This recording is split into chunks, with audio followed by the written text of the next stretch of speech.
Oi, Lan. Hum, Cara, nos últimos jogos, é triste pra mim, né? Mas fazer o quê? Faz parte, a vida. É triste. Nos últimos 5 jogos, vamos pegar. Se a gente quiser, dá para pegar dos 10. Mas é mais vergonha ainda, né? Vamos pegar dos 5. Os últimos 5 jogos aí de Flamengo e Fluminense, a gente tá levando uma surra. São 4 vitórias pro Fluminense e um empate, né? Então, cara, sempre que o Flamengo chega muito favorito, acontece que às vezes o Flamengo finaliza mais, tem mais posse de bola. Em alguns jogos foram assim, né? Não falo da final agora do estadual, não falo disso. Falo dos outros jogos. E no final do jogo, às vezes, o Fluminense vai lá e consegue guardar uma bola. Uma falha nossa de marcação, um erro do goleiro e tal. Mas o que eu quero te perguntar é o seguinte: agora acredito eu que neste momento que o Flamengo está vivendo com pressão em cima de goleiro e de técnico, o Flamengo não é tão favorito assim. Como que você vê este Fla-Flu, que é mando do Fluminense, na verdade, né?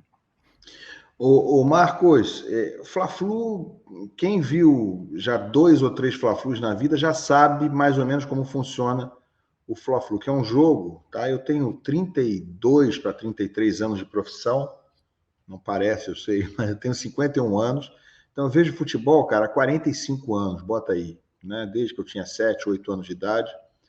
Meu pai, que era vascaíno, me levava no estádio, não para ver o Vasco, não, levava para ver jogo de futebol, o jogo que eu quisesse ver. Então, assim, Fla-Flu é realmente um jogo diferente. E aí não é dizer, os outros clássicos não são importantes ou não são legais. Claro que são. Todos os clássicos têm seu peso. Mas o Fla-Flu, ele tem realmente uma característica toda própria de subverter a lógica, né? De contrariar o que parece naquele momento lógico. Não quer dizer que em nenhum Fla-Flu, o Flamengo, quando está melhor, não ganhe do Fluminense, ou o Fluminense, quando está melhor, não ganhe do Flamengo. Isso acontece. Acontece até bastante. Mas eu tenho certeza que dos clássicos brasileiros é o clássico onde acontecem mais surpresas. Em que eu quero dizer com isso? O Flamengo, nesses últimos 9 jogos, né, onde se formou essa grande vantagem para o Fluminense, citou os últimos 5 confrontos, mas nos últimos 9, o Flamengo ganhou 1. Isso nunca aconteceu na história do Fla-Flu. Nunca houve uma sequência para o Flamengo tão negativa e tão positiva para o Fluminense. Embora esse não seja nem de longe um dos melhores times da história do Fluminense, mas nem de longe, não é um dos 30 melhores times da história. E esse time do Flamengo, eu acho, né, você me corrija se eu estiver errado, Marcos, mas é uma continuação do time de 2019 e está próximo de ser um dos melhores times da história, pelo menos no papel. O de 2019, para muita gente, é o segundo melhor time da história, né, atrás apenas do time de 81. E esse time aí tem muita gente que estava em 2019. Não está funcionando agora, mas é um grande time esse do Flamengo. Então, apesar do Fluminense hoje ter um time muito aquém dos seus melhores times na história, e de o Flamengo ter um dos seus melhores times da história, nos últimos 9 confrontos, o Flamengo venceu 1, houve 2 empates e 6 vitórias do Fluminense. Né? Então, é realmente uma sequência absurda e muito incomum. Ok, né? E como você falou, desses 9 jogos em que o Fluminense venceu 6, eu estou de acordo com você. O Fluminense não foi superior em pelo menos 8 deles. Não foi superior em 8. Quando eu digo que o Fluminense não foi superior, eu acho que o Flamengo foi superior, ou no máximo algo muito parecido com o equilíbrio, em 8 desses confrontos. Eu só acho que o Fluminense foi superior na finalíssima do Carioca. Foi um bom jogo que o time fez, foi para dentro, foi para cima, fez um bom jogo. O Flamengo ainda assim tomou conta mais do segundo tempo. É que o Fluminense administrou, né, o segundo tempo porque estava com o resultado debaixo do braço. Então, cara, o que eu quero dizer para você é o seguinte: eu acho que esse jogo de domingo, o Flamengo chegar do jeito que está chegando, né, com uma situação de cobrança absoluta em cima do técnico Paulo Souza. Eu acho, por exemplo, que o Paulo Souza, se perder do Fluminense domingo, ele cai. Tá? Eu acho que aí é opinião, não é informação, mas olhando, observando como as coisas estão se desenrolando, né, como o nível de paciência do torcedor do Flamengo já extrapolou todos os limites, eu sou capaz de apostar o meu dinheiro que se o Fluminense vencer o Flamengo no domingo, Paulo Souza não continua. Acho que nem Landim, nem Braga, ninguém vai segurar. Não dá para segurar, ninguém vai morrer abraçado, cair do penhasco com o cara, né? Mas, enfim, Eu acho que apesar disso tudo, dessa situação que vive o Flamengo, e do relativo bom momento que vive o Fluminense, digo relativo porque foi eliminado, né? Ganhou de 10-1. Gente, um jogo 10-1, eu nunca tinha visto na minha vida. Jogo de time profissional, A em gente vê na competição, várzea, né? em competição oficial, já tinha visto 7-1. Eu estava lá no Maracanã em 1994, quando o Fluminense ganhou do Botafogo de 7-1. 6-0 a gente vê de vez em quando, muito raramente no futebol, né? 7-1. Agora, 10-1, jogo com 10 gols, eu nunca tinha visto.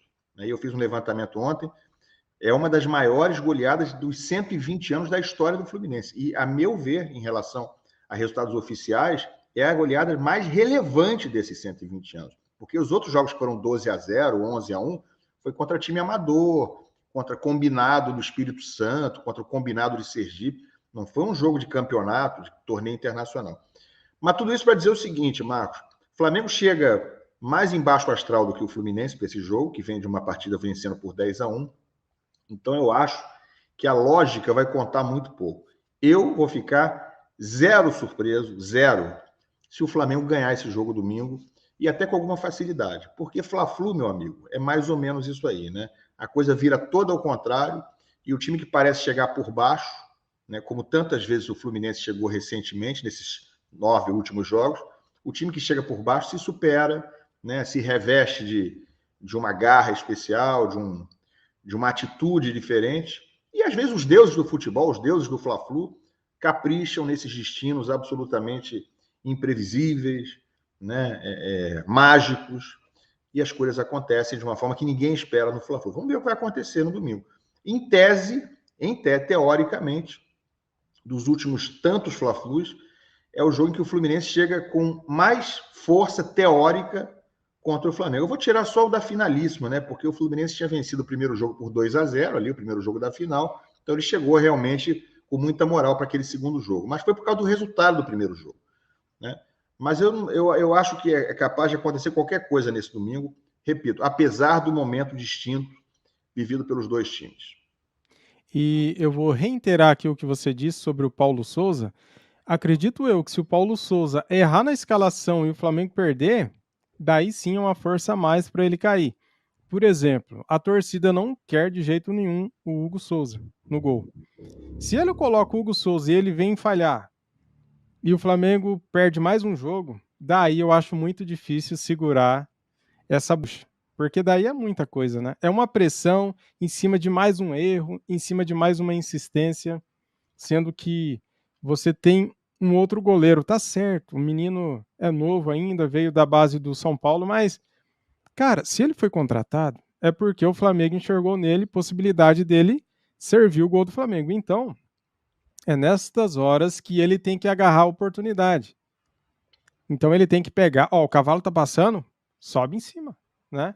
E vai para dentro, porque você não pode perder uma oportunidade dessa. Então eu acho que o goleiro também, por mais que ele não tenha força para falar, ó, eu quero jogar, porque seria um desrespeito com o outro, né?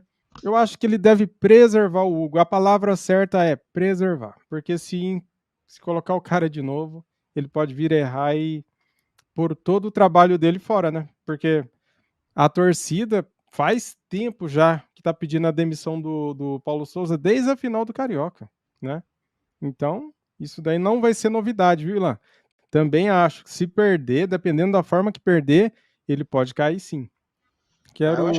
Eu acho que cai independentemente da forma que perder. Se, claro, se tomar um banho de bola, que eu acho que não vai acontecer, mas se o Flamengo perde tomando um sacode, claro que cai, né? Mas eu acho que ainda que não seja um sacode, se o Flamengo perder de 1-0, porque, Marco, o Flamengo perdeu vários desses jogos que a gente citou contra o Fluminense sendo superior, né? O Flamengo perdeu no início do Campeonato Carioca por 1-0, gol do John Arias de cabeça, numa falha clamorosa, mais uma do Hugo, né? Que foi com a mão de quiabo, a bola, ele deixou a bola escapulir, foi aos 41 do segundo tempo. É sempre gol no fim, né? Quando não dá tempo do Flamengo reagir direito. E o Fluminense tem tido sorte também contra o Flamengo. Tem tido algum mérito, em alguns jogos foi bem até, né? Teve postura e tal, mas tem tido sorte. Essa é a realidade. Então, assim, eu acho que independentemente da forma que o Flamengo perca, se perder, eu acho até que não vai perder, Mas eu acho que, independentemente, só o fato de acontecer de novo, se perder de novo para o Fluminense, que é um clube que tem ganho muito do Flamengo nos últimos anos, nos últimos tempos, e se acontecer de novo com o Paulo Souza, que conseguiu perder a final do Carioca para o Abel Braga, gente, convenhamos, né? Eu acho que ele não segura, não.